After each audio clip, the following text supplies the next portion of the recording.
मायरा खान दूसरी शादी करेगी या नहीं? मायरा खान की पहली शादी है। मायरा खान की पहली शादी है। एक शादी वो कर चुकी है, एक बच्चा भी है उसका। तो पहली शादी का दूसरी शादी कब करेगी?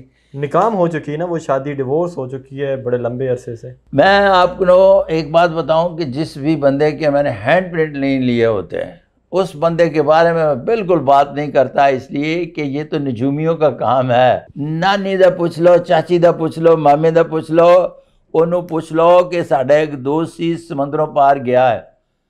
ओदी चाची सी ते चाची दा मुंडा सी ते मुंडे दी नानी सी अगों, ते नानी ने एक नूंह विआह के लियांदी ते ओदे घर बच्चा होने वाला। तुसीं दसो कुड़ी होएगी कि मुंडा? और ठक ओदा भी दस देणगे कुड़ी होएगी कि मुंडा।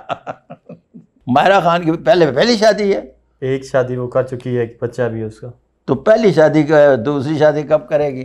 निकाह हो चुकी है ना वो शादी, डिवोर्स हो चुकी है बड़े लंबे अरसे से। मैं आपको एक बात बताऊं कि जिस भी बंदे के मैंने हैंड प्रिंट नहीं लिए होते हैं उस बंदे के बारे में मैं बिल्कुल बात नहीं करता, इसलिए कि ये तो निजूमियों का काम है। नानी दा पूछ लो, चाची दा पूछ लो, मामे दा पूछ लो, ओनू पूछ लो कि साडा एक दोस्त सी समंदरों पार गया है। ओदी चाची सी ते चाची दा मुंडा सी ते मुंडे दी नानी सी अगों, ते नानी ने एक नूंह विआह के लियांदी ते ओदे घर बच्चा होने वाला। तुसीं दसो कुड़ी होएगी कि मुंडा? और ठक ओदा भी दस देणगे कुड़ी होएगी कि मुंडा।